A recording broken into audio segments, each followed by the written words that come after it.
Exhausted, it's getting tedious, but this is why we are here. Please bear with us, we'll be done pretty soon. Thank you. Thank you. Thank you. Okay, good afternoon again, ladies and gentlemen. We were actually tasked with a simple, with a duty, to firstly discuss the various UN agencies that can be potential partners with GloCha. Yeah, and then we were able to outline a number of them and talk a bit how or the channel we think the partnership could be created. Firstly, we talked about the UNICEF, and as we all know, UNICEF is about children, it's about education, and the pilot project we are hoping to bring on board is all about education, and it's all about making known to young people what they did not know in the realm of ICT. And so we believe UNICEF, working with UNICEF, there's a high likelihood that it will bring out positive results. Then again, we talked about the UN Habitat. And according to sources, they seek for projects, well actually not all projects, but projects that fall within their confines or within their compass. And it's actually all about fishing into the UN, body and finding out exactly what are their goals and objectives, or what is their strategic objective. And if we're able to get this information, if we're able to get this information, then we can chart our course towards that direction, because it's easier for them to support a project that they are that they are embarking on, or that falls under their umbrella. Okay. Oh, sorry. Then again, we talked about the Information Technology Task Force, and according to the group, this organization or this body bridges the digital dimension in ICT. Across board in the various regions and sub-regions. They organize some sort of forum, and then they exchange knowledge via the internet. So we believe GloCha, GloCha, forgive my brothers, it could partner with this institution, and then we can make a giant stride. Then again, we talked about the UNDP, and they are mainly interested in expert training and infrastructure development. Of course, with IT education, and we are talking about girl-child education, and we are talking about youth development. Partnering with UNDP, they can train the minds that will train the minds that we hope to be trained. And then we talked about the UNITA. I haven't heard of it, but it came across, and then this organization is like a online training center. They train, minds, they groom people in specific areas, and it's actually online, which is a part of the UN organization. Then UNESCO. This doesn't need further explanation. They are about education, they are about expert training, rural development, and then logistics support. So we believe when GloCha partners with this institution, there's a huge possibility that it could be a success. Then we asked, how has UN organizations and agencies really touched or impacted in lives? Do we have any real evidence, or do we have physical evidence? And many people on the board responded positively. For instance, one person said in Bujumbura they built a police station, they've introduced the fire service, and then again they've created an ICT learning center, which is actually functioning. It's not like a dead institution. So they believe it's working out well. Then Miro came in to talk a little about the IAI, that the IAI is there, or it's the goal and vision of it is to be the bridge that will help us to cross to the other side. but I mean, in terms of knowledge acquisition, in terms of youth development, and in terms of, I mean, general well-being and welfare of people. Also, since it's accredited in the UN, or since it's got an affiliation with the UN, the IAI is able to help its members, or it's able to help all partners to, I mean, when there is, for instance, UN programs and other events, they are able to help these partners to get in touch. So they provide support. For now, it's not going to be super financial support, because I mean, it's not there, but I mean, they will always provide a platform for the development of all these institutions.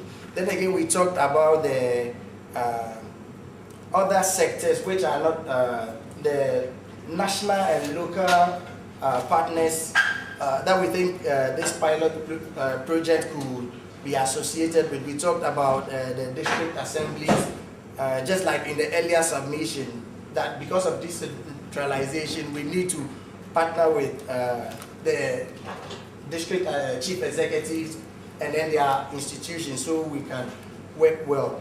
Then the Ministry of Women and Children Affairs, since we're talking about gender equality, we believe partnering with this ministry is a good thing and a great target. Then Ministry of Education, we were made to know that the Education Ministry has received a lot of support inwards and outwards, and so when we bring our program on board, when GloCha brings its program on board, there is a high likelihood that it will receive support, because for instance, there are computers, so many computers that have come to the ministry.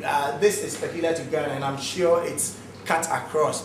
That at the ministry, there are so many computers and other logistics that the ministry is willing to give out, but only to recognize bodies and institutions. So, I mean, by so doing, if this pilot project comes to be, there's a huge possibility that it will work out. And then to cap it off, in the end, the third part is about the non-governmental, corporate institutions as well as other bodies, which we believe could also be a partner to the realization of the goals and aspirations of GloCha. And then we mentioned the telcos, notably among them MTN and Vodafone. Vodafone already is established IT centers, and we all know what they're doing, as well as MTN. But we believe they could do more. As our brother Purpose mentioned that they could give us free data bundle. I mean, others have initially deliberated that there should be some sort of a tax or a percentage of their annual earnings, to be invested. So we believe these organizations can. Then we talked about the individual civil society organizations. They can be the equipped, and then they can always ensure that the plans that come to bear, and then those partners that have come into agreement are actually on their toes and doing their job. Then finally, we talked about the religious bodies that, like we've said yesterday and today, make the pastor know why ICT is important to him, make the imam know why the ICT is important to him. And then when they truly understand what is going on and then the benefits to them, then they are really willing to take it up. There are more, but we'd like to end here. Thank you very much.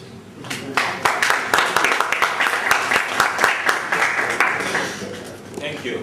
Just want to get a few clarifications on Infotech Task Force. Are they also part of the UN system? Yeah. All right, thank you.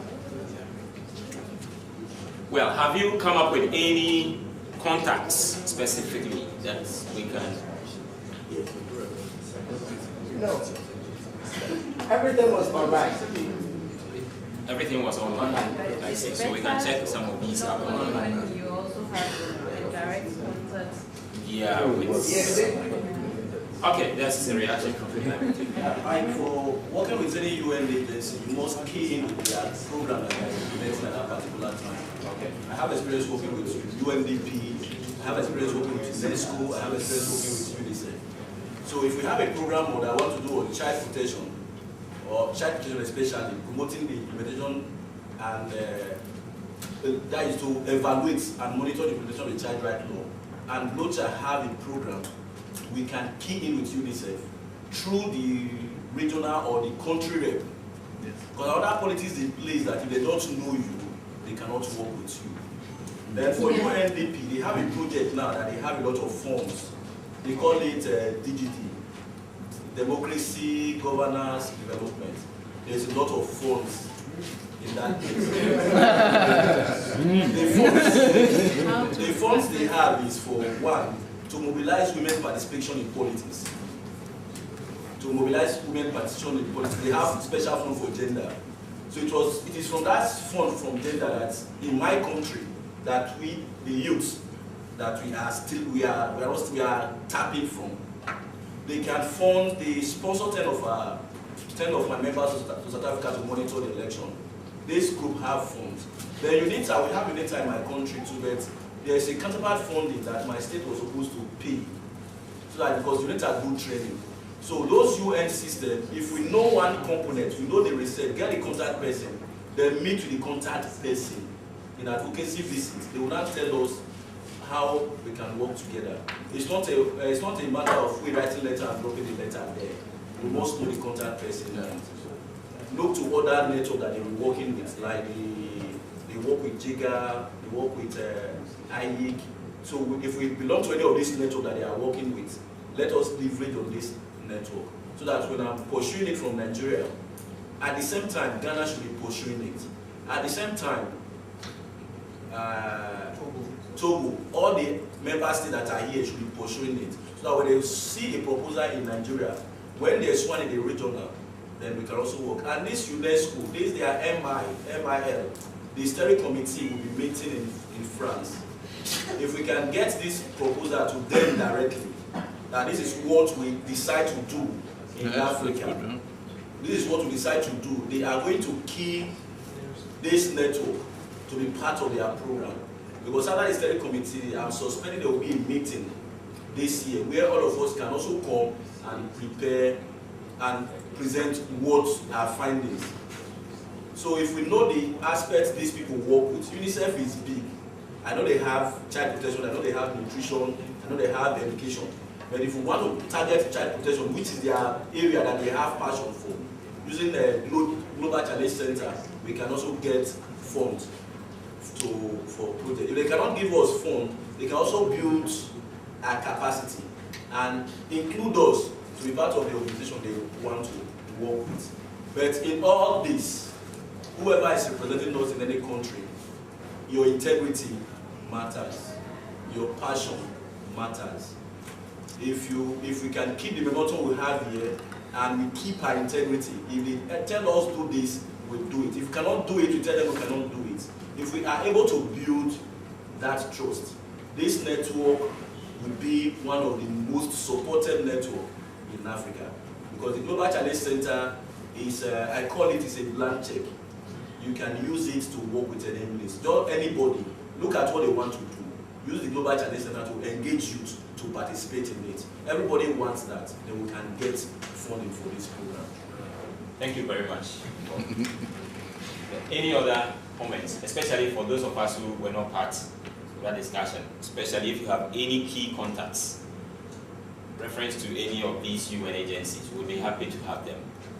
If you don't have them here, you can forward them to our mails, we'll announce our emails and others to you for access. Thank you very much.